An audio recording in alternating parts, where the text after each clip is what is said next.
میرے محترم بزرگ اور دوستو، نبی کریم صلی اللہ علیہ وسلم کو ہمارے اور آپ کے واسطے بھیجا گیا، لیکن دنیا کی ہر چیز رسول اللہ صلی اللہ علیہ وسلم کی اور رسول کی رسالت کی گواہی، اور آپ کو رسول مانا، محبت کا ثبوت پیش کیا۔ اگر صلی اللہ علیہ وسلم کا نام بھی نہ پکارتے ہوں اور یا ایھا المزمل، یا ایھا المدثر، یا ایھا الرسول کہہ کر اس لاڈلے رسول کو مخاطب کرتے ہوں، اس رسول کا ہم نے کیا حشر کیا؟ ارے کائنات میں سب سے عظیم ہستی ہے، آپ سے زیادہ فضیلت، آپ سے زیادہ اونچا مقام کسی کو نصیب نہیں ہے، آپ سے زیادہ خوبصورت، آپ سے زیادہ حسین و جمیل کائنات میں کسی ماں نے نہیں جنا ہے۔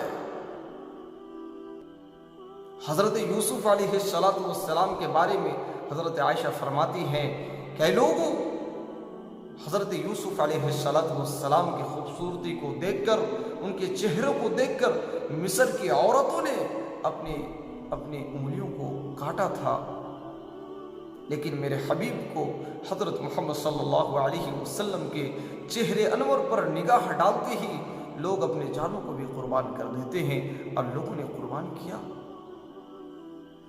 لیکن قربان جائیں کہ اس رسول کے نام پر سارے صحابہ اپنے آپ کو قربان کر دیے، لیکن ہمارا نبی علیہ السلام کے ساتھ ہمارا کیا رشتہ ہے؟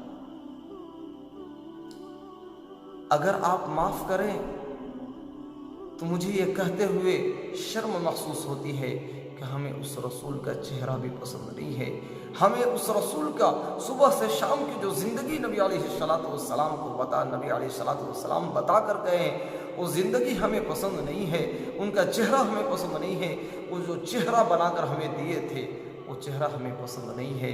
اگر اللہ کے نبی علیہ السلام میدان حشر میں یہ کہہ دیے، اے لوگوں، کس بات پر میں شفاعت کروں، کس بات پر میں شفاعت کروں؟ ارے شفاعت کا تو کوئی دروازہ تم نے نہیں چھوڑا ہے، کوئی راستہ تم نے نہیں چھوڑا ہے، کس بات کا شفاعت کروں؟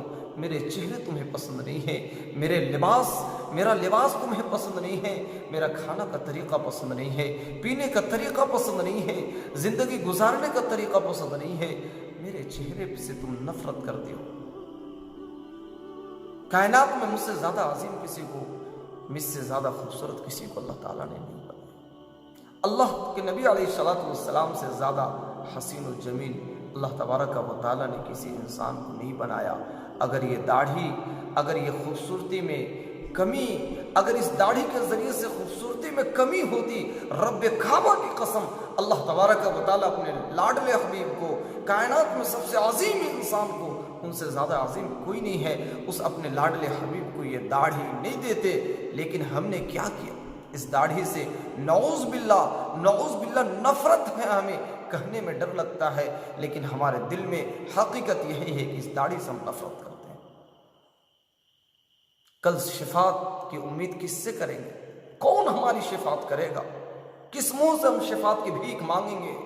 اس نبی کے داڑھی ہمیں پسند نہیں، اس نبی کے چہرہ ہمیں پسند نہیں، تو اس نبی سے شفاعت کی امید رکھنا یہ ایک جنون، اور جنون کے علاوہ کچھ بھی نہیں۔ میرے محترم بزرگوں اور دوستوں، اس نبی سے عشق کی ایک بات میں آپ کو سناتا ہوں۔ ایک لکڑی، بخاری شریف کی روایت ہے، نبی کریم صلی اللہ علیہ وسلم شروع میں ایک ممبر جو لکڑی کا بنا ہوا تھا اس پہ خطبہ دیا کرتے تھے۔ حضور اکرم صلی اللہ علیہ وسلم کے لیے جب نیا ممبر بنایا گیا اور اس نئے ممبر پہ جمعہ کے واسطے خطبہ دینے کے واسطے چڑھتے ہیں، رونے کی آواز آ رہی ہے، وہ بھی بلک بلک کر رونے کی آواز آ رہی ہے۔ صحابہ حیران ہیں، پریشان ہیں، دیکھتے ہیں کہ یہ رونے کی آواز کیسی ہے اور یہ کہاں سے آ رہی ہے۔ ایک صحابی نے فرمایا، یا رسول اللہ صلی اللہ علیہ وسلم، یہ رونے کی آواز اس کونے سے آ رہی ہے اور یہ لکڑی کی آواز معلوم ہوتی ہے۔ نبی علیہ السلام نئے ممبر سے اترتے ہیں اور اس لکڑی کے پاس تشریف لے جاتے ہیں، اس لکڑی سے سوال کرتے ہیں، تو کیوں رو رہا ہے؟ رونے کی کیا وجہ ہے؟ لکڑی سے آواز آتی ہے، یا رسول اللہ صلی اللہ علیہ وسلم، آپ کی جدائی کے غم برداشت نہیں ہے، آپ کی جدائی کے غم میں رو رہا ہوں۔ جب سے یہ نیا ممبر آیا آپ کی قربت نصیب نہیں ہے، آپ لوگ مجھے ایک کونے میں ڈال دیے ہیں، آپ سے قربت، آپ سے دوری ہو چکی ہے۔ نبی علیہ السلام اس لکڑی کو تسلی دیتے ہیں اور یہ فرماتے ہیں کہ اس لکڑی کو دفن کر دو، اور لوگوں سے فرمایا والذی نفس محمد بیدی لو لم التزمه ما زال باکیا حطبا حتی یوم القیامہ حزنا علی فراق رسول اللہ صلی اللہ علیہ وسلم۔ کہ لوگوں، اگر میں اس لکڑی کو چپ نہ کراتا، اس لکڑی کو تسلی نہ دیا ہوتا، رب کعبہ کی قسم یہ قیامت تک اسی طرح ہوتا رہتا۔